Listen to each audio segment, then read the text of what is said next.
final game of the first day of the Smite Console League is here, and guess what? It's going to be a doozy because we get ElAggro up against SoaR. Formerly known as Everyday Carry Weekend, no longer on the SoaR lineup. Instead, it's going to be Chapo back into the jungle, and they've returned their old solo laner Uzzy. He's going to be playing for them once again, and they've picked up, I believe it is KeegsMate, and KeegsMate was actually the old Elevate mid. So he's looking here, and I believe it was Zaxi was on Elevate, so they swapped places. I think that's a win for Keegs. And ElAggro, we saw them actually at the World Championships at the Invitational. They did very well for themselves and are touted as the #1 team in North America here, going up against SoaR, who, let's be honest, they were the bridesmaids throughout the whole qualification period. Listen, ElAggro won every single week of qualifiers outside of the last week, and that's because they didn't show up because they were already more than guaranteed for the SCL here. Coming into game 1, though, they're going to be matching up against their opponents. These teams faced off in the finals 4 times, and it was 8-1 in ElAggro's favor. 8-1. Only a single game. SoaR was only able to pick up a single game in a best-of-3 against this squad. Not easy. Well, ElAggro, they're going to have first pick and first ban, and the first thing they'll take off the table is going to be Kepi. Do you expect 100% win rate on Kepi? Do you expect one of these teams to have... Nice try, you're not funny. Do you expect one of these teams to go for an early game focused comp, or is it going to be very balanced from both here? I would imagine it's going to be pretty balanced from both. And like we said, there was a ton of early pressure looking over at Most Wanted, but a lot of times it was more Elevate picking themselves into a corner more than I think Most Wanted going for that early pressure composition.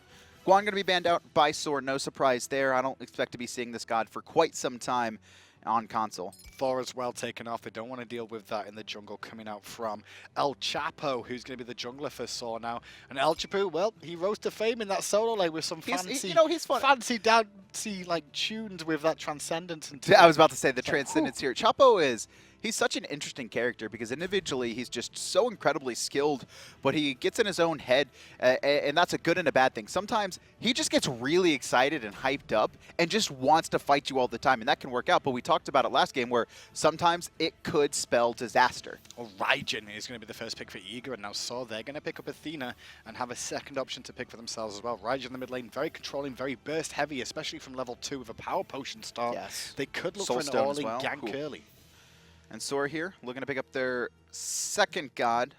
They could be looking for their jungler. They've already got their Athena. We've seen this pretty highly touted over on console so far today in the opening week, where they just really like the confirmed control, and that's very powerful against anyone. And it's actually going to be Kuang. So in the jungle, there's definitely something that we'll see ElChapo play, something very aggressive, a lot of high skill cap variances on this as well. You can pull off a lot of cheeky tricks with the illusions, as well as pick up some nice little kills if you can get the opportunity to do so. And, well, that should fit nicely into Chapo's god pool.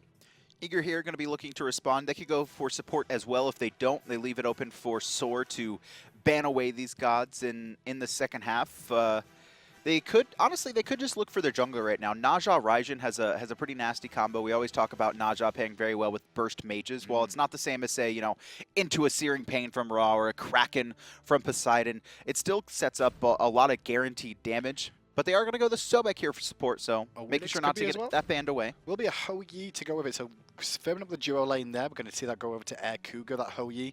And the Sobek, well, it can be flexed for the solo, but not that often these days. More than likely, you'll see him in the I miss solo back. I don't. I mean, I don't miss him in my games. I just miss him in general. See, that's the thing. You don't miss him in your games, which means you don't really miss him. Think about it. I miss him a little if you don't bit. like him in your games, you don't really like the god. I mean, there's a lot of players I don't like in my games, but I like watching them on the Pro League. I just don't want to get bodied there in the games. SoaR here looking for their final pick. Picking against their final pick of the first half of the draft. They could look to go Hunter, or they risk having stuff banned away. I expect them to go a pretty strong mid-mage here. I'd really like to see Isis. I think that Ho-Yi pick, though, is very 50-50. You think it's going mid? I just think it's very 50-50. Okay. Scylla logged in for SoaR as well. What about 50-50-50? 10% 10% picks, 10. I'm done. Took my joke, ruined it as per usual. Scylla locked in here, paired with the Athena, so a lot of high damage coming out of SoaR comps, a lot of high burst magical damage coming out of SoaR's comp. There's great setup with the Athena as well for both the Kuang and the Scylla, but like you said, very heavily on the magical, so they're going to need a physical solo. One thing about that, though, is that Kuang can also set up the Scylla as well. It's not really thought about, but you can use that execute when you're not in the range of the execute, just for the guaranteed knockup. That's one of the Kuang tricks you see is where they'll knock someone up and then water illusion away, and that burst is enough to confirm the kills. Well, one trick we won't see is Sobek managing to set up a Wheelix for pulls, because SoaR recognize that is an opportunity for Team Eager in the jungle here, so they'll ban away the Wheelix. It's back over to Eager, who, well, they know what the jungle is going to be. They need to be focusing solo as in hunters here, and I guess maybe KeegsMate will be choosing what he doesn't want to have to face off in the dual lane against. We could see Artemis banned out if they want to lock away SoaR super late game. I'm not sure how proficient KeegsMate is on there. I know he's actually played a lot of Chiron. He's a duel player. Chiron very good in duel. I'm not going to be too worried if they pick Artemis into my Sobek, though. I'm just going to pull you in, and you're going to have a terrible time trying to escape. We'll be in the Neath, which is very, very safe. The backflip away from the danger if you do get pulled, as well as pretty good, impactful ults across the map, really which good could games. set up Kuang and Scylla. And yeah, that's definitely a good ban here. The first time we've actually seen Neath even looked at in banning or picking phase so far in the console league. And SoaR here, I expect them to continue to ban out junglers that Kuang doesn't want to deal with. Honestly, Hunbats might be a better ban here. Just that massive AoE, which is going to be really good against Kuang if he tries to go deep into your team. And it's going to be Fenrir instead. Yeah, Fenrir taken off and away. Obviously, Fenrir, pretty good chase potential against Scylla as well. Be able to obviously chase down with the Brutalize as well, just to close the gap a little bit more. Also, a ton of MS, you know, on the ultimate there, where he's going to be able to juke out that I'm a monster hit. Last ban for Eager then, they could be a Honor or a solo laner. Obviously, SoaR will get the first option here, so they could elect for a safe solo lane like Ravana or something like that, but we'll see what we're going to see. Uzzy's going to end up picking up, actually, as well. Uzzy, I believe, played a decent amount of Odin, something he could be looking to do. Against Eager's comp, it's not the best when you're looking at Raijin and Hou-Yi, but locking Sobek, very important. You can burst him down there. A lot of times that lurking in the waters is used as his escape tool, and it's very good at that. Making sure he's in a single ring could be very important. Also sets up a little bit easier time for Scylla to get her damage off. What a time, though, for these two teams to meet as well. The start of the console league, they're up against each other as the top two teams in North America right now, rated as the top two. They've got to face each other the first day. I think this is going to set the pace for this console league. I mean, already, right? We've seen, we saw Noble and Kingdom, and they clearly have a lot to work on. I think most notably closing out games. And the Most Wanted, making a name for themselves. Like, we're coming for the top right now. Starting off 2-0, very dominant, forcing Elevate to surrender in 18 minutes there in game 2. And now Eager here, they're going to look to remain as the kings in the console world. Robin picked up, and it's going to be Nemesis to close out the draft. So we see a composition we've seen a couple of times coming out from multiple teams in Sobek, Raijin, and Nemesis making that trio in the mid lane. Sobek finds the plucks and sets up Nemesis for the ultimate into the Raijin burst. It's such a nice combo because it's showing 50% of the protections of a target you're going on immediately. It's just so strong. Scylla, Kuang, Athena, all those are in a danger zone if they do get hit by that full little combo that Eager have available to them. And Wukong going to be the last god here picked for Team Eager versus SoaR, going to be matched up against the Robin. And there's just, I like both of these comps. SoaR have a lot of setup for their Scylla and Kuang. Obviously, Anhur and Wukong, Kuang and Scylla, excuse me. Anhur and Wukong can do a lot on their own. Wukong really just going to be kind of this bully in the back line, looking to distract Raijin as much as possible. So Eager's actually got themselves in a bit of a situation here where they're like very farm orientated in the early game, wait for the 3-man rotation of the mid, jungler, and support to be together before they start looking for the picks. Meanwhile, well, it's a kind of a similar story realistically here. They've also got the Athena, Scylla, Kuang. There's no real kill potential of Scylla and Kuang together unless something really bad happens from Eager here. They're going to be relying on the Athena with the taunts to really set it up. A lot of focus on the supports this game. And early game here, wards coming out, and a lot of deep wards coming out from Eager. Want to even get vision on that dual lane. They want to know what SoaR is going to be doing. You can see one right there in between the red buff and the boars. Well, it says a lot about both these junglers as well here, because look at that. Neither of them with a power potion start, both going for boots for the extra mobility. They're just going to look to farm through the early game more often than not and rely on that mid-game presence. I think the mid-game. The mid-game is actually what both teams are looking at. The later the game goes, honestly, they're both relatively even. Yeah. This is going to come down to execution for both squads. Red buff, or excuse me, speed buff going to be started up here, and nothing Nothing too crazy starting out here. Robin still hasn't picked up a relic, but more than likely going to go into the TP. Funny to see Eager warding twice on the left-hand side there to keep an eye on what SoaR's doing on the left-hand side of the map around the Golf Fury area here. Just worried about rotations or maybe cheesy invades coming out from the boys of SoaR. Early on, though, Eager will get to lane a little bit earlier in the mid lane for Delta Marine Something to note, too, is that aggro actually didn't go power pot. We're starting to see that a lot more coming out from Scylla's because with the Soulstone power pot, you can actually clear lanes at level 3. And this is going to allow Delta Marine to get that early pressure 72. and solo that left-hand left-hand side. Sorry, 72. Make sure you get the 72. What happened to the first 71s? What happened to the 71 first Delta Marines? They all died. They're all dead, Dave. Everybody's dead. No. Graham, anything but that. So right Harpies are going to go the way, so it's taking a long time to do those though. But they did pick good. up the fire imps as well. They don't catch them in the rotation. Good escape with the Sentinel use there from aggro, as well as the illusion coming out from Chapo. And a puck coming out from Jellly here. Brochacho trying to charge his one, but it's getting canceled out, and there's the ricochet as well. Just going to put a ton of poke onto this Athena. Jellly played that perfectly as well. Got the pluck off, then waited for him to charge up the dash, then cancelled it again, just to create as much time with those minions poking away at the support. It's not going to develop him a kill at all, but it will just put some poke on for the now. But Brochacho is a very experienced support player. He's been playing, honestly, at the highest levels for a while here, going aggressive, just trying to clear the wave. And just, you can see how experienced he was just for that, but he is going to get plucked back. Ricochet a little bit used early there, and it's going to be sprint and popped. But what Brochacho did is he actually dashed onto AirCougar to draw the melee minions to him, stacking up all the minions, and then his shield wall could clear. Well, Dwurst up against Uzzy in the solo lane, both level 4 right now. Uzzy should have a little bit of a lead because of the fire imps more often than anything else here. But obviously the early game definitely in the favor of a Ravana. And Sun Wukong just going to be trying to survive right now. What Sun Wukong can do to get lane control is actually incredibly risky. He could actually look to burn his potions to just get into a poke war early because he has so much damage, and a lot of times his ability will hit both the minions and his opponent. However, he puts himself low in a lot of these situations. Eager a little bit off the timer of these fire imps here. I think they expect him to be down and be ready back up or right now. Did they start them? I'm assuming they were picked up by SoaR then. SoaR picked them up, but I think Eager just don't have the right sort of time of when to expect him to see them come back up, so may have delayed them a little bit.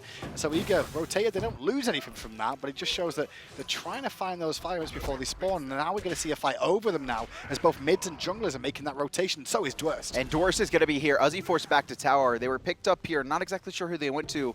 And you can see Chapo just going to be forced back into the mid lane. So a lot of farming here. Neither team really giving up anything. And oh, that was beautiful. Chapo actually went back into the jungle, and then he noticed Raijin turned around, and now he's going to be able to try and gank Dwurst here. Yeah, it's an opportunity. Coming on around the corner. Overhead kick already down as well. He is level 5. Going to get the slow off, but not going to get him low enough for execute range there. So instead, just going to soak some experience there with I love these. These teams are so experienced. I love the attempt by Chapo, baiting just the vision that Eager had there. Eager recognized that the gank is going to happen, though, and instead they look to steal the red buff away because Chapo can't be there. And it's successful as well. Goes over to Delta Marine, who bashes his drumsticks in the air in celebration. Now can even swing for the left-hand Harpies and hold his own red a little bit longer if he so chooses for the extra experience and extension of the longer duration red buff. And now Eager are in a really good spot. They can look to secure both mid Harpies. Chapo just trying to get the blue and speed on the right-hand side. And it seems like instead they're just going to be doing their own speed buff. They're a little bit worried that it could be stolen away here, just guaranteeing that experience, and they're going to allow Delta Marine to solo out those left side Harpies. Chapo going to turn up to find out this being done. Can he find the cheeky steal? That's the question. Tail whip comes out. Speed buff secured thanks to Jelly's very good peel there on the Sobek. And Chapo actually going aggressive here. Delta Marine caught off guard. He is going to get off his teleport just in time. Chapo forced to purify away here, and it looks like no one's going to die just yet. That was Chapo. So he runs away with a teleport, but the Athena ult was charging on top. Delta Marine has no idea. The burst is good. No ultimate coming out from Chapo to secure the kill there, and the teleport just away. Man, this is a really good game. It really is. You can actually see on the right-hand side as well. Uzzy teleported back to lane. They got some lane presence, and now because of that, you're going to see Dwurst go back, have to pick up teleport, which he was holding on to here to even things back up and make sure he doesn't miss any experience. But Uzzy will get the fire imps because of it. He's got the timer on it perfectly. Myflin going to be doing his own red buff, but I mean, these teams are separated by 50 gold at this point. Oh. This is who's going to make the first mistake, honestly. So Dwurst there, like he went back to base, picked up teleport, but then stayed in base a little bit longer to try and secure some extra potions, I believe, at the end to go towards the breastplate of Valor Star that he did. But he lost a couple of creeps because of it, and now with Dwurst, as well with Uzzy having that little bit of a lead because of the fire imps, it's starting to make an impact in that lane. You can see Dwurst, though. I mean, he's on the Ravana just poking out Uzzy. Uzzy going to be forced back to base, and his teleport's still on cooldown for 110 seconds, so that is going to be a win. He's 70,000 million transformations, which also means come on, 72,000, aka 3. You mean Delta Marine 72? What if you? What happened to the other what happened to the other 69 transformations? Yeah. Yeah, I said it. I'm just trying to figure out where you got this. Okay. Because 72 transformations, he only does 3. What happened to the other 69? That's interesting. He's missing 69 transformations. That's interesting. Feels bad. 2,000 player damage, though, for Dwurst on the Ravana. Followed closely behind by, well, everybody else who has done less than 1,000 so far, apart from poor old... Who is it in the mid lane? Delta Marine 72. 41 player damage. Come on, man. He's feeding. It's 2 in hands. He's feeding. Nah, he's just been clearing the lane and getting pressured, and you can see that's resulted in a 400 gold lead for him directly over Aggro, which is, I mean, not surprising there. Aggro didn't go into the power pot. He wanted to remain safe, and that's one thing, too. The power pot has fallen off, so honestly, Aggro is basically even in this matchup. Yeah, basically for now, at 6 minutes in, everything's all good. I think Gold Fury is going to be the big talking point for these games, and I'll contest over some of these buffs more often than not. Laning phase, I don't expect to see kills. Maybe the Hunters might go at it at some point, but especially with an Anhur versus a Ho-Yui in the dual lane, but AirCougar and Keegs are both so experienced, I don't expect to see kills over there. And Invade coming out on the left-hand side. Red buff was already secured by SoaR, however. Jellly looking for a pluck, and he splits the uprights. Aggro just going to sit all over the wall, get the farm once again, and Eager's aggression is stifled for the 3rd time so far. Keegs walks forward, doesn't realize Myflin's coming around the back, but he does have a leap available. Now he's going to notice it as he gets slowed, leaps immediately as the mark goes down, as does the ultimate. It's going to force Desert Fury, as well as the ultimate as well from ElAggro Chacha. Just getting that CC immunity, making sure he was safe. Even under his tower, there always is a risk that someone's going to tower dive you there. So just playing it safe is KeegsMate, and he'll be alive for now. And Dwurst and Uzzy just continue to battle it out. Just no real and mistakes. Look at the invade. Speed buff right there. The call that Nemesis was on the left-hand side spelled Chapo goes, oh, okay, speed buff, thanks, bye. That's exactly the call that happened. Delta Marine's OP. I saw him do a moonwalk earlier, and now I just saw him take that camp backwards. He doesn't even have to look. He's that good. He can do it blind. I mean, he's going to look real quick and see the speed buff was ripped out from their jungle, and a slight experience lead coming out from Chapo, about 300 gold as well, so doing a little bit better at farming than Myflin. That's good work for Chapo, because remember when Wukong joined this team that was on the solo lineup? He joined the team, and Wukong took his role, and he went, okay, I guess I'm going to go solo lane, and then stopped. He did really well in the solo lane all year, and now he's back in the jungle again, and back to trying to find his form that he found on the jungle last time. The thing is that Chapo was a natural jungler to begin with. We've seen players switch roles for the betterment of the team when they bring in, like, you know, a traditional, once again, another, like, true jungler.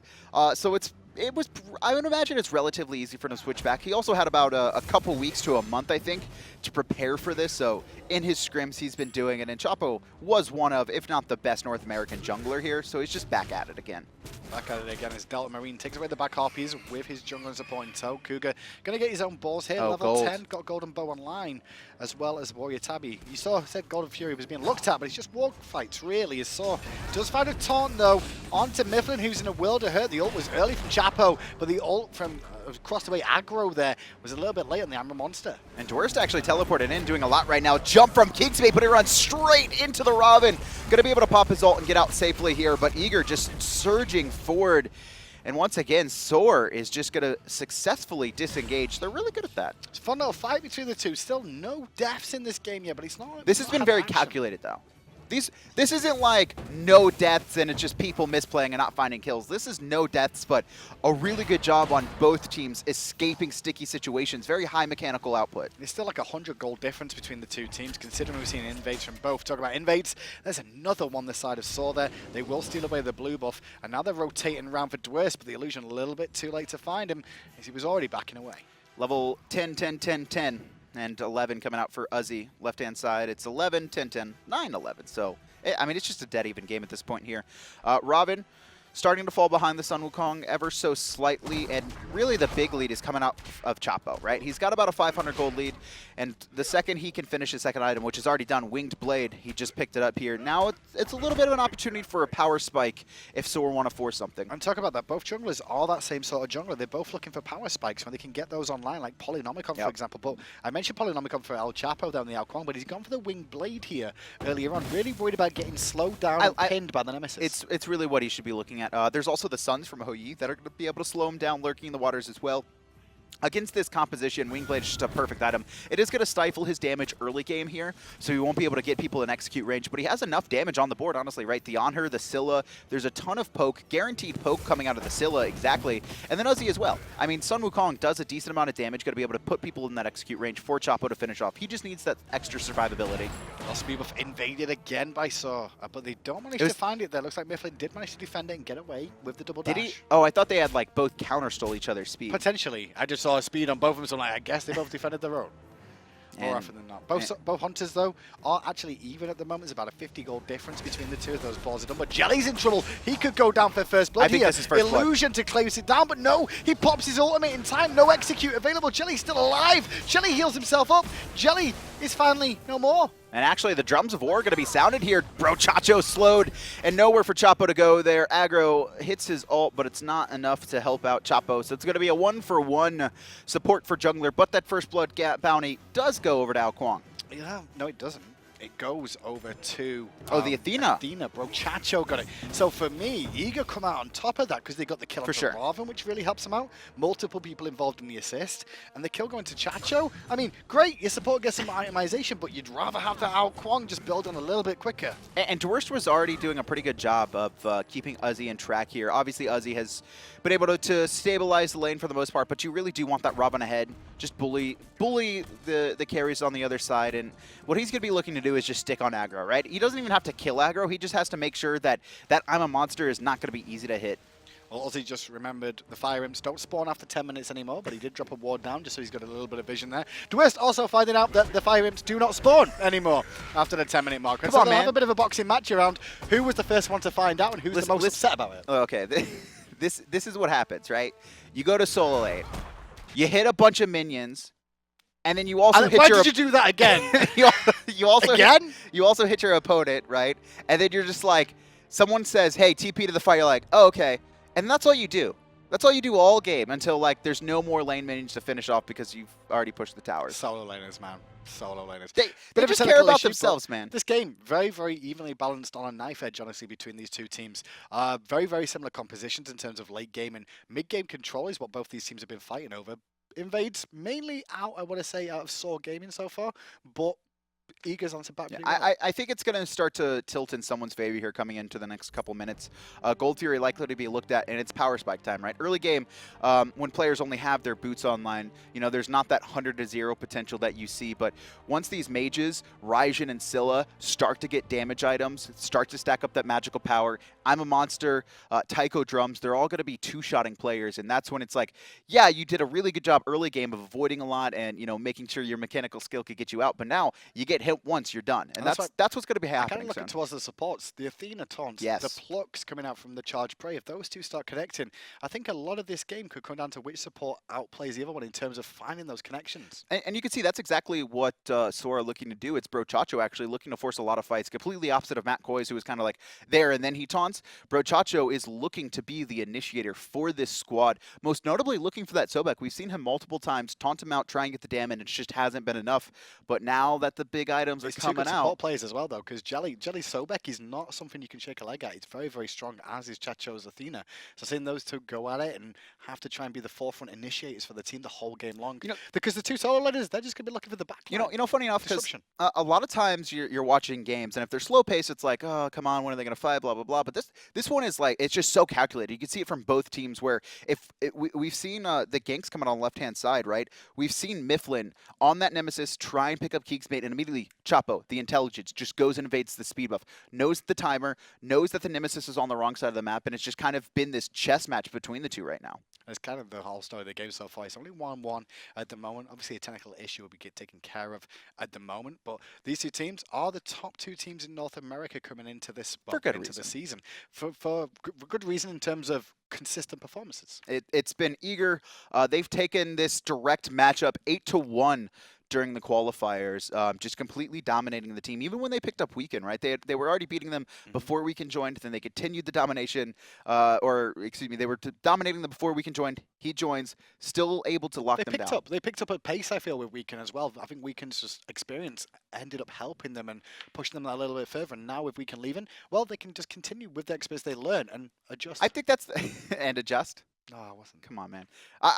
No, I agree. That's the big thing, right? Because none of these players had been at the top of any scene before. They did a really good job of coming together and becoming a reputable team in the console scene. But they bring in one of the more experienced, one of the more experienced shot callers in Smite's history so far. I mean, he led AFK all during Season 2 to a very dominant year, and even though they got eliminated at Super Regionals, they were still an incredibly strong team though as well. Took him to console with the same player Weekend, and then did so well at the Invitational at the World Championships. Yes. And then from there, he's now found himself on this roster for a while, and SoaR Gaming have now picked up this team from Everyday Carry. This is a great pickup for SoaR. I mean, these guys, they have a lot of potential here, and right now this game, it does not seem to be in Eager's favor. It's honestly in no one's favor. It's a completely dead even game. It is going to be coming down to these team fights heading into the next 5 to 10 minutes, looking at the Gold Furies, who's going to look to force it, and I think it will be off a pick more than likely. I expect either Jellly or Brochacho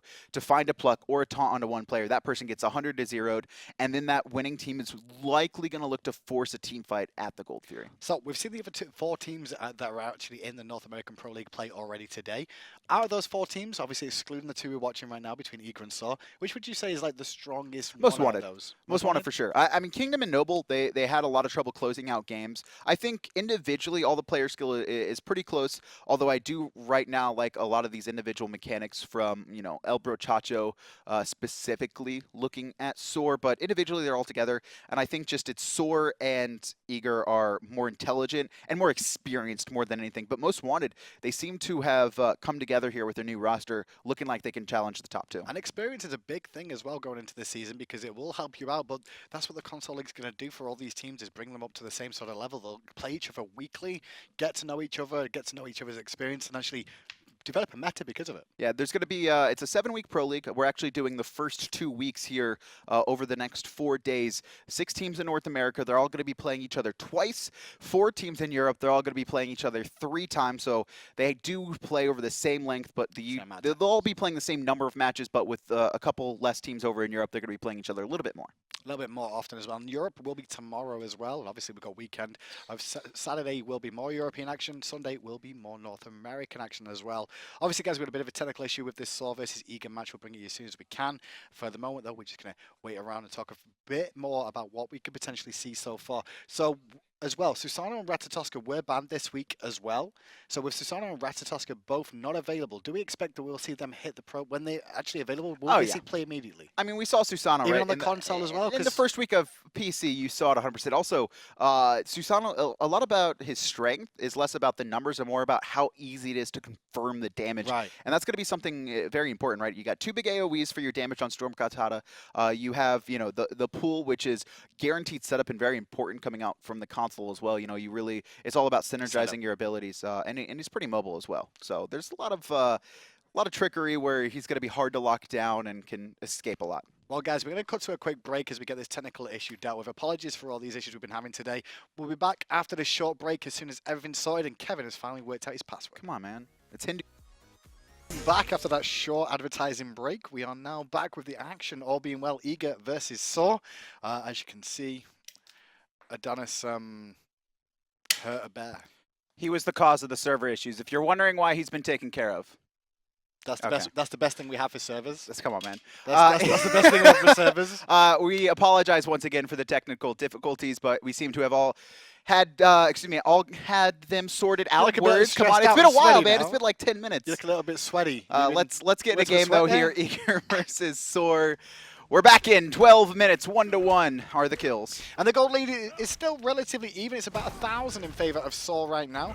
As you can see, experience though, different stories, about 1,700 in favor of SoaR as well. So it's still not anybody's game right now, but it's all about the supports for me and how they can transition to this mid game where we should start hitting that about 14 And look at this, minutes. Brochacha trying to set up another kill, but I don't think he recognizes HoYi has rotated around, and AirCougar going to scare SoaR off of that one. They were definitely looking to set up a pick onto the Sobek, but he's been caught out of their way. He is in a bit of an awkward position, and it will go down in mid lane there to Chapo. But meanwhile, Keeks has made a rotation. Oh, he's going good for it. pressure on Myflin, who, like you said, he lapped in there, but now he could be under pressure himself. And ElChapo just gonna walk out for now. You could see AirCougar trying to escape, but he's being cornered. And there goes KeegsMate, throws the pillar here, and no life for AirCougar. He is gonna Sanctuary though. But still not enough to get away from aggro, who connects the I'm a Monster over the wall there for the kill. And already back to the action we go. 2 kills for SoaR, and that could spell a Gold Fury as well. They're gonna attempt it at least here. The rotations come in from Dwurst. You can see Myflin coming out of spawn. He's not gonna be able to get here in time. And Uzzy, he's on zone duty right now. Dwurst poked to half right now, and he's gonna go in, but it's a little bit too late. SoaR pick up the Gold Fury, but here comes Delta Marine. They're trying to find any kills they can at the end of this fight, but SoaR, they've already successfully disengaged. It's only Uzzy here, still up in his cloud, but Myflin doesn't look like he wants to fight the Sun Wukong. What a quick 2-minute turnaround there for SoaR. They just managed to get 2 kills and the Gold Fury in their favor, escalate their guild lead to about 3,000 gold For now real. as well, and the experience on top of that. I mean, the game was absolutely dead even through the first 12 minutes. We were talking about it, how both these teams were executing everything exactly like they needed to here. It looks like speed buff going to be started by Ravana here. It's going to be a quick pause, and we'll be back in the game very shortly. It actually is a pause, so we're good. Promise. No more bears will be killed today. Is he even in the shot? I don't know. Did you have him at a shot? Dumb bear. That's pretty rude. I mean, he caused the server. He crashed the server. What do you want me to do, man? Pretty rude. So with that now, SoaR, they have an advantage in this game. Composition's very, very similar on paper in terms of mid-game focused here. And with that first Gold Fury going the way of SoaR, they've got a power play for a little while now. Now, did you expect them to try and escalate things off this small advantage? Or is it just wait for the next one and do the same thing? It depends what their win condition is in their mind. Do they want to go to late game and try and battle it out, which is incredibly risky up against a Nemesis and Raijin? It's not going to be free. Both of these teams have very good late game composition. So with a slight lead, I would like to see them start to get aggressive, look to invade more. However, they need to be respectful about it. They can't just look for over-aggression like they're 7k up in an item where they can get away with a lot of mistakes. Any small mistake is going to spell ElAggro back into this game. Well, more relics are available now for ElAggro as well. 3 members still to get their second relic online. Obviously, you can see there as well, Jellly, a little bit off level 12 on hitting that, but man fight over in the dual lane, and I don't expect to see fights here between the two too often, just because they're both very, very used to playing. Yeah, I mean, obviously, HoYi is the 1v1 specialist, but early game it is Anhur, right? He has built-in penetration to his kit. He has abilities that scale incredibly well in the early game. And then as it translates into this mid-game situation, once that Mark of the Crow is maxed out, AirCougar will be able to fight into this one. But at the moment, he's a little bit behind, so he doesn't want to risk anything. He's going to be careful because Keeks should be going very, very aggressive over on the duo side because the relics are both down on AirCougar, and I think that's why you can see Keeks potentially get himself in a bit of an awkward spot if he's not careful about an ElAggro rotation. If he wants to bait something or force something here, left-hand side, though, the invade onto the red buff, and it is going to be a 3v2 right now.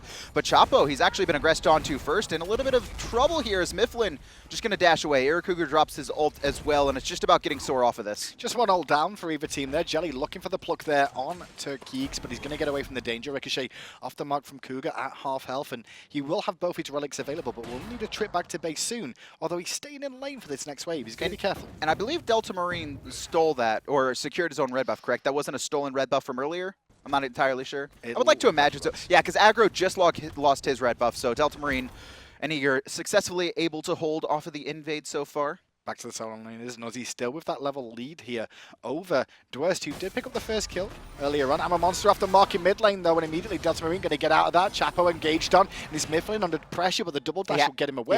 He had to purify there. The damage from the crush, it would.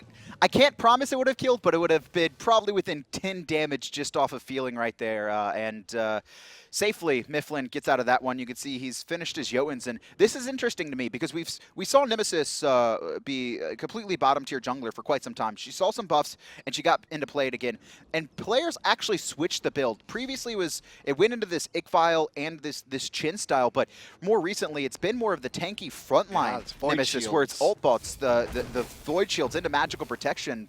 or even just Titan Banes for its pin. It's going more for ability base, not the auto attack. Well, so just existing, slowing targets down and stealing the protections is good enough for that jungler for the most part. But like this time around, very aggressive playstyle coming out here from Myflin. So going back to the true tried-tested Nemesis from before. So he's got a lot more burst. And realistically, who are you going to steal protections off? There's only really two on that team that you're going to look to try and steal from. It's going to be Brochacho and Uzzy, obviously, and you can see Uzzy's build isn't really going into massive amount of protection so far. It's max cooldown, although that is a fair amount on breastplate. The question is where Uzzy goes next. Is he going to go into the wing blade, which we have seen from soul laners against the Nemesis jungles, or will it be into the magical protection that Myflin going to be able to siphon? For the right hand Harpies here. Uzzy getting aggressive onto Myflin there. Shield goes down. Look at that level lead. We'll just return a little bit of poke as the pluck does connect from Jellly onto Brochacho, as does the ricochet follow-up. A lot of pressure coming out from Jellly here, actually popping his ultimate very early. Not going to end up finding anything. I think that was defensive more than anything. He was a little bit worried. His pluck was down. That was an entire escape.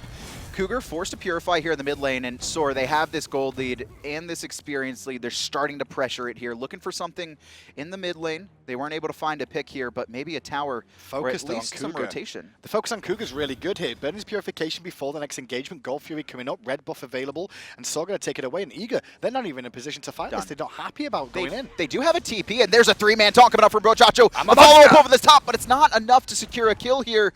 And it looks like Eager may be able to disengage, maybe even force this fight even more. Oh, Chapo took a lot of poke with the illusion. He'll get him away now, but still Dwurst chasing him with the ultimate. Not going to be able to find it as the route was great. Coming out from aggro, the drums of war are sounded from Delta Marine, but it's not enough damage for a kill now. Uzzy's going to get away from the ricochet as well. All members of SoaR retreat. The meditations pop to heal him up, but Myflin wants more. The Impale was amazing, and the crush from aggro. Absolutely beautiful there. Just a two combo. You saw the Nemesis dash forward, looking for a slow, and he had three members lined up here. Uzzy not going to find a kill, but just being a little bit cheeky. He had three members lined up for the slow, then the Impale forces him back away from the team and groups every member up for the three-man crush. Two forced out, one extra kill, and now with that advantage, SoaR going to be looking for another Gold Fury. He picks off Cougar on the back, on his own, keeping them all busy, while the rest of his team do the Gold Fury. Dwurst is trying to get there now to try and contest, but he's too little, too late. Now Dwurst could be in trouble in himself. Chapo giving chase. He wants it. Got to be careful of Delta Marine and Myflin in the jungle, but with Brochacho coming with him, they're looking for the dog squad, and the dragon is here. Oh, Marine, nowhere to go. He's going to teleport, but right down on top of him, Chapo comes. There's the lightning storm, going to finish him off. Myflin tries to return, but all members of SoaR surrounding him. He's forced down to his tier 2, and he will survive just barely, but SoaR 7-1 in kills, and they're going to be able to get to this tower on the left-hand side as well. This just snowballed very, very quickly in favor of SoaR all of a sudden. We're up to about a 8,000 gold lead, I'd say, right about now in favor of them. So yeah, I'm lying. 6,400 after the tier 1 tower going down. But look at what happened since we were at 1-1. Just that one fight in mid has just catapulted SoaR into such a great position. And this is really good for them right now. 20 minutes in, this is a pretty significant lead.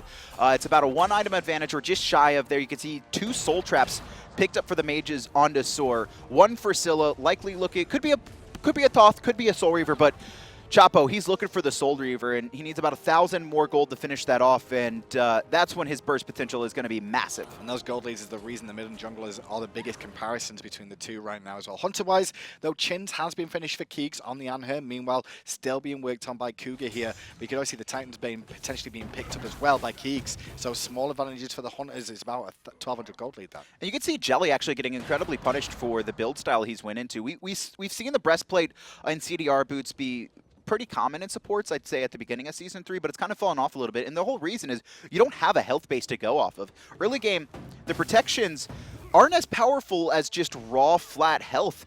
And now you could see Raijin in a little bit of trouble. Delta Marine forced to purify. Good poke on the crush as well, even though the purification was already used. But block onto aggro was good, dropping him into Myflin. But there's no follow-up available from Delta Marine as he was in very, very far back because Chapo was still pressuring him. Chapo being a little bit cheeky there, trying to get some damage off and kill Delta Marine. You can see he was in or close to execute range. A little bit of poke probably would have finished him off. And now with him back, the aggression's out again. 2-man taunt coming out from Brochacho. Oh. There's the impale into the tower. Brochacho finishes off that kill, so no reset on Scylla ult. But Jellly just trying to get out. Well, he'll get out, but now they're going to be able to pressure the tier 1 tower. Cougar's here alone now, has to be very careful about his positioning because Chapo's in the jungle lurkers. Marine gets taunted and then rooted and then crushed and then sent back to base. That was really surprising. Delta Marine had no purification. We saw it burn just a moment ago and instead walks up to an Athena at point blank range, gets taunted out and punished for it. Well, and now here it's going to be a tower And a tier 2 more than likely. I mean, it's just Cougar and Jellly left to defend. Brochacho used one meditate already. One still available for Uzzy to use too. Goes in for the taunt. Going to find it onto Jelly's the focus. Jellly below half, but gets impaled away from the crush. So he will survive. Tier 2 tower now being focused as Uzzy on zone duty. Gets poked very low by Dwurst in the support of Cougar. But they get what they came for in the tier 2 tower. I love that target selection there for Brochacho. That was not only a high-level play coming out from himself, but that was also an incredibly high-level read. So he dashes forward. He looks at AirCougar. However, he doesn't. I don't know if he knows if AirCougar has purification as well at an instant. And he read AirCougar perfectly. AirCougar did not jump away. He did not instantly burn purification, which means he knew it was up. Instead, instantly switches his camera, finds the taunt onto Jellly, who has nothing. And while they didn't find the kill, it was a nice attempt, and at least they forced him out to guarantee that tower. And now it's around a 10,000 gold lead as well. Let's look at the experience as well between the two teams, because you can see the lead is 12,000 experience. You can just see the level difference on the characters already. And, I mean, the big one for me is Brochacho, right? Now 3 levels ahead. He was 4 levels ahead earlier. You can see 3 coming out of the mid lane. It's just all across the board advantages for SoaR, and they're abusing it here as Jellly caught out once again. Incredibly low. He is in execute range, and Chapo trying to close the distance. But he will go CC immune, so he's fine. But now look at this pressure that's on the right-hand side available. All 5 members of SoaR are grouped up, and they're looking at the fire giant, knowing Jelly's out of action for a little bit of time. They turn their attention. Zone G for Brochacho with support of Chapo. They taunt Dwurst. He overhead kicks away. There's Myflin with the ultimate onto Chapo, though, to try and slow down his advance. Uzzy blocked off by his own team's pillar from Keegs there, as 4 members of SoaR are still hanging around here. Chapo off to the side. And now, still trying to find some advantage. It's going to be Dwurst frontlining right now. Most of ElAggro has forced SoaR off of the Fire Giant, so a small win for them. And this is just SoaR being incredibly cautious. They have a lead. Don't try and throw it in a Fire Giant fight. Instead, look to push objectives. So they've turned their attention over this tower. Look for taunts. That's the objective. Dwurst and taken out by Aggro again with the I'm a Monster. And Myflin could only sit back and watch as the tier 1 tower falls. It's running away with this as SoaR now. And it's all down to Brochacho finding taunt after taunt after taunt. The aggression has been incredible. 2-0 on 7. He's been a part of 90% of the kills coming out of his team right now, and he shows no signs of stopping. Most of the kills have actually been off taunts. It's not even just him being in the area, being in the team fights, and getting those assists. He is the direct cause of these. Direct cause, another Fire Giant being looked after. The final tier 2 tower on the right does fall down, only a tier 2 on the left, but it's a bait again. And Brochacho will be looking to set this up. Walk around the corner, do the boys of ElAggro. They spot it, they smell it, but how much do they smell? Myflin smells a lot, and he's actually going to go down there. Keegs picks him up. Oh, and Keegs finds the knockup and impale onto Jellly. He's locked against the wall. There's the ult. Desert Surrey finds the last hit, and all of ElAggro are running away. Can't stop this train. It's going to be SoaR tempting the Fire Giant here, but it doesn't look like Cougar wants to give it up for free. Cougar's going to turn up. He's got a Ricochet available to himself. I lied. He wants to give it up for free. Instead, he can take a tier 1 tower in mid lane, at least as a consolation prize, I should say. But SoaR being contested by Marine here, who drops the ultimate, but he gets bursted heavily, and he will fall too. Cougar now the next one to turn up for ElAggro. And he's trying to do something nice. Ricochet going to hit Aggro, but not enough damage right now. He's a little bit too far behind with SoaR up 13-1 in kills, and there goes the Fire Giant. Cougar is going to dodge out the stun there, but didn't worry either, SoaR don't want to chase. Very smart not to worry there. 13-1 though. ElAggro are definitely the favorites coming into this so far, but by far got themselves in a great spot game 1. Right, SoaR come in. They have lost 8-1 to Team ElAggro during the entire qualifiers. They couldn't seem to find an edge. Every once in a while, they did have good close games, but they ended up throwing. And that seems to be something that they have fixed over this month break, where they would find these leads and then just whittle them away, and they would just throw, trying to get over-aggressive, trying to force things that they shouldn't. And this is just a very calculated SoaR coming out. Very calculated, but like you said, they do have a tendency to go overly aggressive and get themselves caught out. With this Fire Giant, though, there's only one tier 2 tower and Phoenixes remaining. You want to know who's the person who gets over-aggressive and gets caught out? Chapo. You already know. Yeah. It's Chapo. He feels himself, but I mean, he's been incredibly safe in most of his plays. He has tried to make and force some things early on, but I mean, so far on this Kuang, which is a character that can get caught out. You know, one wrong water illusion, you're almost dead. You're still a mage. You have incredibly low protections and base health, and he's done such a good job of staying alive and not putting himself into an awkward position. Whole team of SoaR group up together. Take the Gold Fury, now the tier 2 tower. No defense from ElAggro. You can see Dwurst on the right hand side of the map. Just going to try and siege that tier 1 tower for a minute. And be back in time to defend these Phoenixes against 5 members of SoaR. They have plenty of options with these minions coming in as well, and I don't think they're going to be scared to take a fight. And now The Phoenix is the last thing to remain. You can see Dwurst trying to split push on the right-hand side, but he's been forced to teleport back to base. He can't risk his team down a member in this engagement. Fire Giant around all 5, and here goes Brochacho once again, looking for the taunt. Doesn't connect. And there's the ultimate on the back from Myflin, going to force back aggro for a second, but also the Suns were dropped for Cougar to nice create reset. a bit of an opportunity for defense, but now 2 ultimates down. They have to deal with the siege again, and Chacho will lead in. And he's looking for AirCougar. Purification was burned. There comes the combo. Aggro finds 1, resets the ultimate, doesn't connect on the second, but Kings has already figured out AirCougar, finishes him off as well, and now it's just going to be Myflin, the last one here under the Phoenix, and Aggro finds the last hit. Phoenix is going to fall here, and he will go down. Dwurst tries to return some damage, but it's only him and Delta Marine to defend. And it looks like SoaR are locking to try and end game 1 with a pickup of Delta Marine. They turn their attention to the Titan. The clone is popped as well from Uzzy. They're going to end this one quick. And, well, not quick, 27 minutes in, though. But SoaR 17-1. What a great game from them. That was incredibly clean. That just, front to back, we saw them just play so intelligently. Chapo specifically, for me, where anytime Myflin went to gank a lane, he would look for the other side of the map, steal some camp away. Multiple times the speed and blue buff were locked away from the likes of Eager, and just slowly. All it took was one team fight, and Brochacho as well. Incredibly aggressive, setting up so much for the squad. So many taunts. And do you think that's going to be the backbone for game 2 here, is who's going to get what support and which support goes off? Because Jellly didn't have a bad game in the early stages at all. He just couldn't, like, do the same thing in Athena taunt camp. The biggest problem for Jellly is that he built in a Breastplate of Valor, which, well, it can be good if you can manage to wiggle your way out of death. He had 3 early deaths when everyone else on his team had 0 or 1, and that was the plan. Clearly for Brochacho was this, and you saw it multiple times, specifically around the mid camps. They would get the Sentry Ward down, so they knew they weren't visioned up, and they would just wait around the corner. The second Jellly looks to rotate, they find the taunt, and because he has Breastplate, because he has no protection from, and also I just realized he also built Breastplate against an Kuang jungle, so really poor build choice for him, and SoaR made sure to abuse it. Well, game 2.